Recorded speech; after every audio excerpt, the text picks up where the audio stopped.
महाराष्ट्र के अंदर पिछले 2-3 सालों के अंदर कौन कौन से घोटाले हुए हैं? टीईटी एग्जाम घोटाला, म्हाडा एग्जाम घोटाला, महाज्योति एग्जाम पेपर लीक, तलाठी भर्ती घोटाला, मुंबई पुलिस भर्ती घोटाला, हेल्थ डिपार्टमेंट एग्जाम घोटाला, और पढ़ूं तो बहुत सारी लिस्ट है। मंत्री जी यहां सर उठकर चले गए हैं, उन्हें उर्दू अच्छी तरह से आती है। मैं उनसे ये पूछना चाहूंगा कि आज पढ़े लिखे बच्चों की हालत ऐसी हो गई है कि पढ़ो फारसी और बेचो तेल। श्री इम्तियाज अल जलील जी। The Public Examinations Prevention of Unfair Means Bill 2024 देर आए दुरुस्त आए। मैडम, अगर ये बिल आज से 5 साल पहले अगर आ गया होता तो 1,40,00,000 बच्चे जो सरकारी नौकरी हासिल करने के लिए, महज 1,04,000 नौकरी हासिल करने के लिए 1,40,00,000 बच्चे जो दिन और रात मेहनत किए, पढ़ाई किए, एग्जामिनेशन के अंदर बैठे, बाद में पता चला कि पेपर लीक हो गया था, एग्ज़ाम कैंसिल हो गया, कई बच्चे एग्जामिनेशन के अंदर बैठ नहीं पाए क्योंकि उससे पहले ही पेपर लीक हो गया था। अगर 5 साल पहले ये बिल आ जाता तो इन्हें इतना खामियाजा भुगतना नहीं पड़ा होता। सवाल ये है कि 1,40,00,000 नौकरियों, 1,40,00,000 बच्चे, नौकरियां कितनी? तो 1,04,000। अगर ये पूरे के पूरे चले भी जाते तो 1,39,00,000 बच्चे तब भी बेरोजगार रहते। आपने इस बिल के जरिए जो सेंट्रल गवर्नमेंट के जो एजेंसीज है, जैसे ऑर्गेनाइजेशंस है, इंस्टीट्यूशंस है, यूपीएससी है, staff selection commission, railway recruitment board, ऐसी जितनी भी सेंट्रल गवर्नमेंट की है, उसको इस बिल के दायरे के अंदर लेकर आए हैं। हमारी ये मांग है कि जो राज्य सरकार के जो प्रमुख एग्जामिनेशंस होते हैं उनको भी इस बिल के दायरे के अंदर इसलिए लाना जरूरी हो गया है कि कई राज्य सरकार के नेताओं और कई राज्य सरकार द्वारा ही पेपर लीक के मामले सामने आए हैं। इसीलिए इसको इस बिल के अंदर उन्हें भी लाना जरूरी है। ये जो बिल लाया गया है इसमें हम मंत्री जी से ये पूछना चाहेंगे कि थेफ्ट, एक्सटॉर्शन, रॉबरी और डिस्ट्रक्शन ऑफ क्वेश्चन पेपर्स, इसके लिए सजा का क्या प्रावधान? तो बताया गया है नो स्पेसिफिक प्रोविजन। दूसरा ये है कि डिबारमेंट फ्रॉम एग्जामिनेशंस, इसके लिए क्या प्रावधान है सजा का? तो नो स्पेसिफिक प्रोविजंस। तीसरा ये है कि चीटिंग और use of unfair means by an examinee, कि अगर जो एग्जामिनेशन पेपर सेट चेक कर रहा है उसके खिलाफ अगर वो कुछ बेईमानी करता है तो उसके लिए क्या प्रावधान सजा का? तो नो स्पेसिफिक प्रोविजंस। तो हम मंत्री जी से ये पूछना चाहेंगे कि इसके बारे में क्या क्या स्पेसिफिक प्रोविजंस हैं ये बताए करके।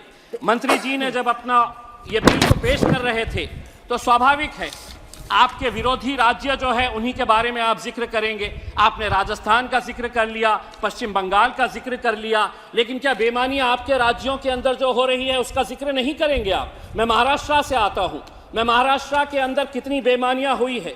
टीईटी का एग्जामिनेशन, क्या होता है टीईटी का एग्जामिनेशन? चेयरपर्सन मैडम, टीईटी का एग्जामिनेशन होता है कि जो टीचर बनना चाहते हैं उसके अंदर महाराष्ट्र के अंदर एक घोटाला हुआ, एक एक टीचर से 4-4 लाख रुपए लिया गया। पुलिस का कहना है कि 240 करोड़ रुपए का घोटाला है। शिक्षा का स्तर कितना नीचे गिर चुका है इससे आप अंदाजा लगा सकते हैं कि जो टीचर बन रहे हैं वो पैसा देकर टीचर बनना चाहते हैं। महाराष्ट्र के अंदर पिछले 2-3 सालों के अंदर कौन कौन से घोटाले हुए हैं?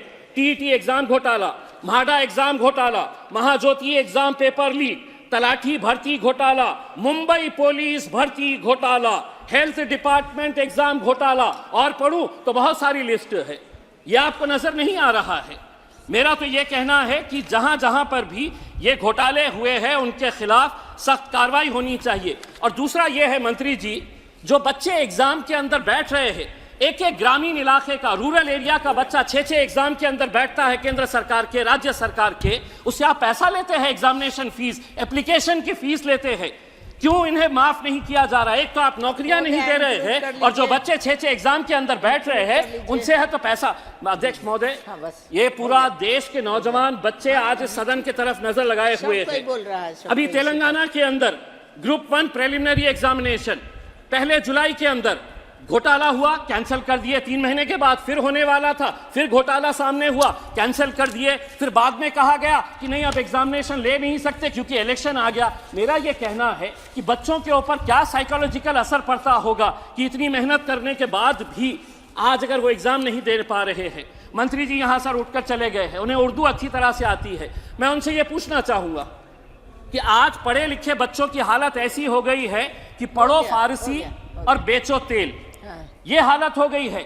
हाईली क्वालिफाइड बच्चे आज क्लर्क की, चपरासी की नौकरी के लिए अप्लाई कर रहे हैं। तो आप कहीं ना कहीं महाराष्ट्र सरकार का भी एक डिपार्टमेंट का एग्जामिनेशन हुआ है। हो गया आपका समय। एक मिनट मैडम प्लीज। 64 पोस्ट है, 64 पोस्ट है, उसके लिए 9000 बच्चों ने एप्लीकेशन दिए। तेलंगाना का जिस एग्जामिनेशन की बात कर रहा हूं 500 पोस्ट है, अप्लाई कितने किए हैं? 3.5 लाख बच्चे।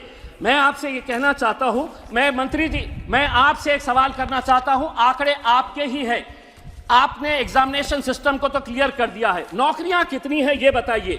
2022 के अंदर इसी लोकसभा के अंदर रिटर्न रिप्लाई के अंदर ये बताया गया था कि the rush for government jobs continued unabated over the last 8 years, but less than 1% of applications received way selected.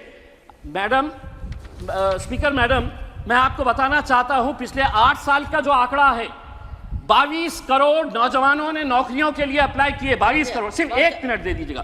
22 crore, उसमें से नौकरियां कितनी मिली है? तो महज 7,22,000 बच्चों को सरकारी नौकरियां मिली है। अच्छा बोल रहे हैं। 22 करोड़ कहां पे है और 7 लाख कहां पे है? उसके बावजूद भी आप अपनी पीठ थपथपा रहे हैं। अब मैडम स्पीकर, कल हमने प्रधानमंत्री जी का भाषण सुना, 2 घंटे तक वो बोलते रहे कि कितना अच्छा रहा है करके, हमने मंदिर बना दिए, हमने ये बना दिए, आप अपनी पीठ थपथपाते रहे। मोदी जी की गारंटी है करके जब उन्होंने कहा तो आप सभी ने तालियां बजाए, बेंच को बजा बजा कर अपने हाथ दुखा दिए। क्या मोदी जी की गारंटी यहाँ के इस देश के सब कुछ का? जी जी जी जी, बैठा जा, प्लीज बैठा जा, चले।